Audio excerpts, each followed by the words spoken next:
Merci à vous tous qui avez accepté répondre à cette soirée qui en réalité va être une soirée causerie débat. Nous allons essayer de réfléchir un peu sur la thématique telle que Julien vient de l'énoncer.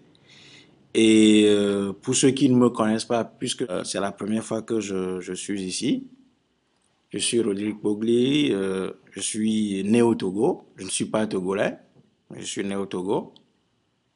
Et voilà, je suis secrétaire général d'une organisation de la jeunesse panafricaniste qui s'appelle Jeunesse Unie pour la démocratie en Afrique. D'entrée de jeu, pourquoi je dis que je ne suis pas togolais? Je ne suis pas togolais dans la mesure où les États africains, de par leur existence, ne sont pas des conceptions des peuples africains. Ce ne sont pas mes ancêtres qui ont décidé de l'existence du Togo. Ce ne sont pas les ancêtres, mes grands-parents, ni mes parents qui ont décidé de l'existence du Togo ou du Ghana ou du Bénin, de tout ça. Ce sont les Occidentaux, notamment les puissances impérialistes qui avaient décidé à la conférence de Berlin en 1885 de morceler l'Afrique, ce qu'ils appelaient le partage du gâteau africain. Et de ce fait, ils ont décidé d'instituer un certain nombre d'États, réglant ainsi de facto le problème de la concurrence impérialiste qui les animait à cette époque. Donc, la première des choses, c'est qu'aujourd'hui, nous qui sommes des Africains, qui avons compris un peu comment fonctionne le monde, nous devons rejeter systématiquement ces États et dire clairement que nous sommes plutôt dans une logique de la renaissance africaine, ce qui conduira évidemment les peuples africains à leur réunification et à la satisfaction effective de leurs besoins. Comme nous ne sommes pas togolais, ni béninois, ni sud-africains, nous disons simplement que nous sommes africains et de ce fait, nous nous intéressons à toutes les luttes de notre peuple, où qu'il soit aux Amériques, qu'il soit en Europe, qu'il soit dans tous les pays africains, nous sommes interpellés par ces situations et donc nous n'avons pas dans nos têtes des frontières. Donc il faut que nous les Africains qui sommes ici dans cette salle, nous sachions clairement que nous ne sommes pas des Togolais, nous sommes avant tout des Africains. Et à ce titre, tout ce qui concerne l'Afrique doit nous interpeller. Ceci étant, le sujet de ce soir porte sur les élections en Afrique et principalement sur l'élection présidentielle qui vient de se dérouler au Togo. Vous tous, vous savez que les élections en Afrique ont été toujours des élections tout d'abord non transparentes, fraudées et frauduleuses. Et après l'organisation de ces élections, on assiste à une déferlante de violence qui s'abat sur les peuples qui, en réalité, n'ont jamais choisi leurs dirigeants, que ce soit les dirigeants à la base, c'est-à-dire ce qu'on appelle les pouvoirs locaux, les élus locaux, jusqu'au sommet. Les Africains n'ont jamais choisi leurs dirigeants. Et c'est ça même qui constitue le drame de l'Afrique. Le drame de l'Afrique, comme Sarkozy l'a dit, ce n'est pas que l'homme africain n'était pas assez entré dans l'histoire. Le drame africain, c'est que les Africains n'ont jamais eu la possibilité d'élire leurs dirigeants. Ce qui fait que la gestion même du pays ne porte même pas sur les besoins du peuple. Les peuples ne se retrouvant même pas dans ces dirigeants est de facto exclu du pouvoir et des orientations, que ce soit sociales ou économiques ou politiques, que effectivement ces États prennent. Mais il faut placer en quelque sorte le décor aussi en disant que en réalité il n'y a pas d'État en Afrique. Il n'y a pas d'État en Afrique. En ce sens que, comme je l'ai dit au départ, les États africains sont à la limite des proto-États, parce que c'est des constructions venant de l'extérieur. Ce ne sont pas les décisions émanant des peuples. Donc, à partir de là, l'État africain, en quelque sorte, dans son existence et dans son fonctionnement, est exclusivement extraverti et est en quelque sorte la continuation du système colonial qui avait cours jusqu'aux années 60. Et aujourd'hui, ce qu'il faut dire, c'est que clairement et nettement, nous sommes encore dans la colonisation. Sauf que les structures ont essayé d'évoluer. On a remplacé l'administrateur blanc d'hier par un certain nombre de personnes et de clans qui tiennent les pays africains en état d'immobilisme et de répression de façon permanente. Donc, ce qu'il faut savoir, c'est que sur les élections concrètement, vous savez tous que les élections, c'est d'abord des règles. C'est d'abord un processus. Et ce processus a différents niveaux dans son déroulement. Il y a d'abord les préparatifs de ces élections. Après, le jour J, le jour de l'élection. Et après, le vote, l'opération de vote en elle-même.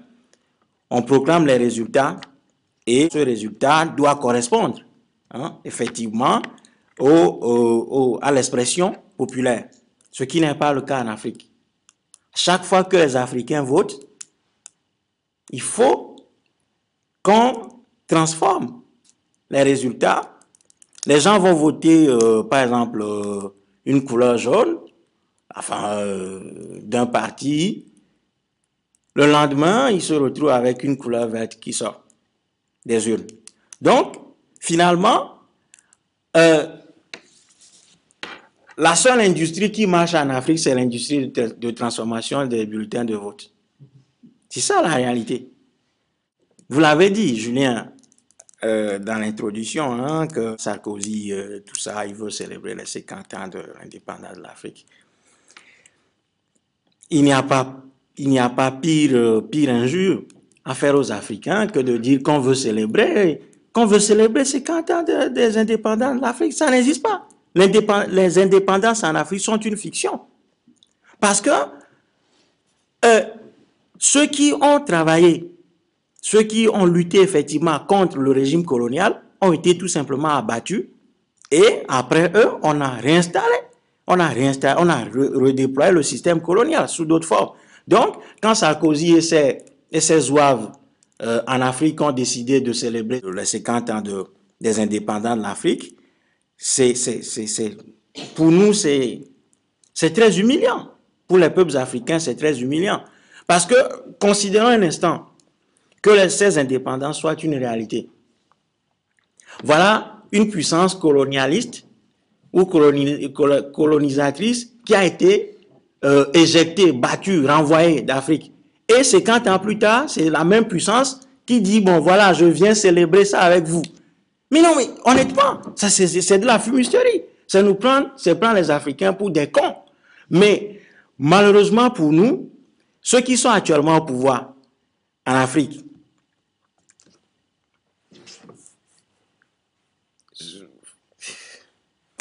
c'est des fabrications de l'extérieur, de la France notamment. Donc, à partir de ce moment, ils se plaisent bien à faire ce genre de pied de nez aux Africains, à se moquer de nous, alors que nous savons que depuis 1960, l'Afrique n'a jamais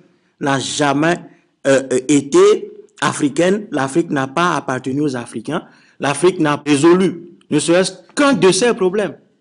Et la coopération française et tout ça, tous les outils qui ont été mis en place pour soi-disant venir en aide aux populations africaines, sont en réalité des outils de pompage et de vidage des richesses de l'Afrique. Donc, venir célébrer aujourd'hui 50 ans de cette exploitation, de ces humiliations, équivaut finalement à prendre les Africains pour des grands enfants, et c'est d'ailleurs ce qui est le cas, parce que dans les opinions souvent occidentales, les Africains ne sont pas du tout considérés. Les Africains ne sont pas du tout considérés. Et le racisme qui a guidé les intellectuels occidentaux, notamment français, au XVIIe, XVIIIe siècle, continue. Exactement, comme hier. Et aujourd'hui, ce qui est frappant, chez les Français, permettez que je le dise, c'est cette hypocrisie à dire oui, mais nous, on n'est pas comme ça, nous sommes la patrie des droits de l'homme, et au même moment, faire autre chose derrière ce discours. Et on l'a vu, lorsque la France est un pays qui aime bien les beaux discours, mystifier les gens, et lorsqu'il s'agit d'agir, la France recule. On l'a vu, lorsque, sous le gouvernement Sarkozy 1, on avait créé le secrétariat des droits chargé des droits de l'homme. Tout de suite, lorsque la France était confrontée à la réalité, bon, on fait sauter ce secrétariat d'État. Même si on savait que c'était hautement plus symbolique.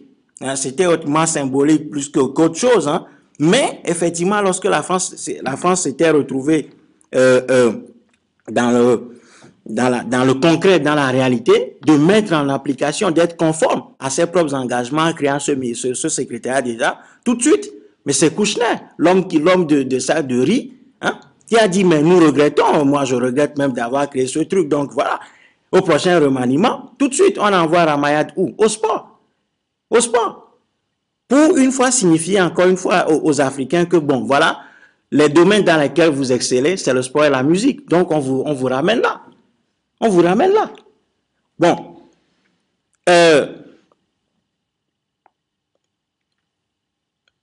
Chirac a insulté les Arabes et les Africains, a parlé du bruit et des odeurs. Ça n'a pas empêché les Français de lui donner 2 mandats. Éric Zemmour, dont il est question aujourd'hui, tous les samedis soirs, chez Ruquier, Éric Zemmour insulte les Africains. Personne n'en parle. Aujourd'hui, il dit que on contrôle plus les Arabes et les Africains parce qu'effectivement, c'est chez ces peuples-là qu'on trouve le plus de dealers, de trafiquants de drogue. Qu'est-ce qui se passe? Tout de suite, les témoins de bonne moralité sont là. L'avocat général de Paris lui vient en aide pour dire non, mais il n'a rien dit de grave. Hein. Quand vous visitez la justice française, vous vous rendez compte effectivement que c'est vrai. Factuellement, c'est vrai. Mais ce qui est accepté, ce qui est toléré, ce qui est expliqué, hein, en ce qui concerne les Africains, on ne tolère même pas le millième de ces choses-là à l'égard d'autres communautés. Zemmour ne peut pas se permettre de dire que, par exemple, à contrario, on ne fouille pas, la police ne contrôle pas les jeux parce que on sait qu'ils étaient des victimes de l'histoire. Mais si Zemmour avait fait cette phrase, je ne sais pas où il serait aujourd'hui. Mais quand il s'agit des Africains, non, on trouvera toujours des explications. Donc, ce racisme a fait que la France continue par soutenir des régimes totalement vomis et inacceptables en Afrique. C'est le cas du Togo. Donc, bon, Faure Gnassingbé, en 2005, a succédé à son père. Et comment? Le 5 février, son père était mort. Nous, on était à Lomé en ce moment. Les gens nous ont appelés depuis Paris pour nous demander, mais Rodrigue, qu'est-ce qui se passe? Parce qu'il y avait des troupes venant de la Côte d'Ivoire en direction du Togo. Mais on s'était interrogé, on ne savait pas, parce que effectivement, Adema était là, mais on n'avait aucune information, parce que les chefs d'État, en guillemets, les chefs d'État africains n'ont jamais été malades. Et Adema même disait qu'il n'a jamais été malade jusqu'à sa mort. Donc bon, on ne sait pas de quoi il est mort finalement. Donc, nous étions informés effectivement du déploiement des troupes, d'un détachement de la force Licorne en Côte d'Ivoire vers le Togo. Le 5 février, on nous a annoncé la mort de Adema. Tout de suite, le corps encore haletant de Adema, son fils monte au créneau et prend le pouvoir. Et cette nuit du 5 février 2005, la France était aux côtés des forces armées togolaises et a patrouillé aux côtés des forces armées togolaises. Mais lorsque nous l'avions dit à l'époque, Michel Barnier, qui était le ministre de la coopération à ce moment, mais il fallait entendre ce qu'il a dit. Il a dit simplement que c'était un mensonge. Mais la vérité, c'est que les forces armées françaises, un détachement de la force Licorne a été effectivement vu de façon constante auprès de l'armée togolaise. Et c'est dans cette ambiance parce que le peuple togolais n'avait pas accepté cette succession, parce qu'elle était anticonstitutionnelle, on s'était opposé à tout ceci. À la fin, bon, qu'est-ce qui s'est passé? On nous a dit, bon, d'aller aux élections. D'aller aux élections, tout en sachant que Faure Gnassingbé restait voilà, sur le trône, parce que bénéficiant de beaucoup de soutien. Et Omar Bongo, qui vient de mourir, lui avait même dit de se retirer, de passer par la voie électorale, parce que son père a beaucoup d'argent et qu'il aura aussi le soutien de l'armée. Donc, il serait préférable qu'il passe par cette voie, au lieu de vouloir passer par la voie, je dirais, héréditaire, de cette façon violente. Effectivement, il l'a fait. Et bon, en avril 2005, on a organisé les élections et il a été proclamé vainqueur. Donc, c'était l'ébullition totale. Tout le monde, on n'avait pas accepté parce qu'on n'avait pas gagné.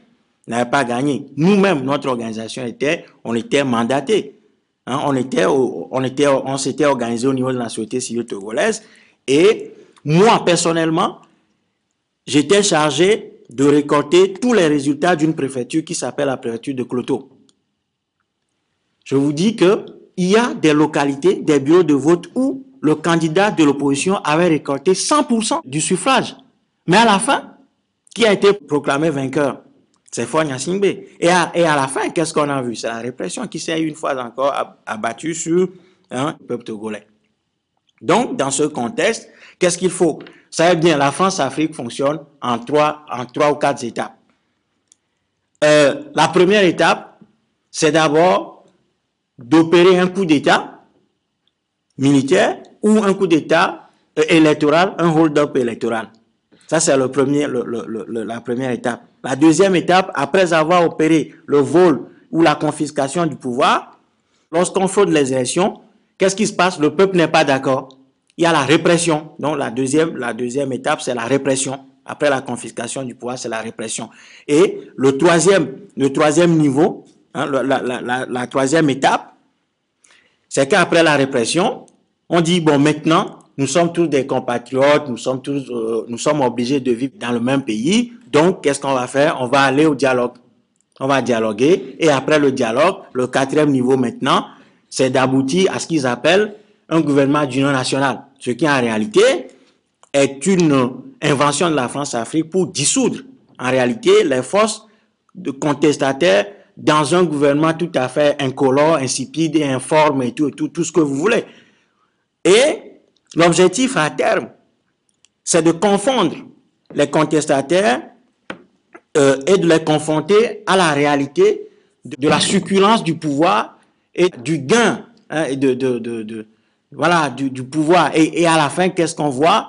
Tous ceux qui vont dans ce gouvernement d'union nationale ne s'en sortent jamais indemnes. Et soit ils partent pour toujours, ou alors ils reviennent très abîmés en tout cas aux yeux de l'opinion.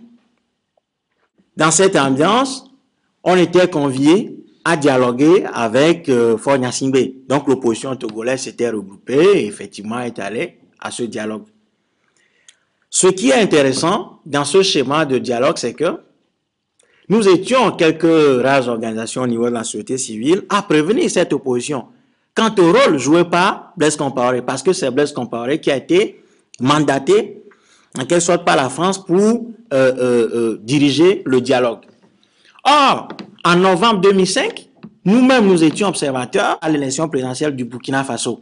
Et Faure Gnassingbé avait envoyé 2 hélicoptères à Blaise Compaoré pour le soutenir et il lui a envoyé aussi de l'argent. Donc, lorsqu'on a demandé à Blaise Compaoré de jouer le rôle du médiateur, nous étions de ceux-là qui n'étaient pas d'accord. Et nous avions prévenu l'opposition en lui disant effectivement que Blaise Compaoré ne peut pas être neutre dans la situation du Togo. En plus de ça, le Burkina avait un handicap majeur qui était celui de ce qu'on a appelé le conflit ivoirien. Et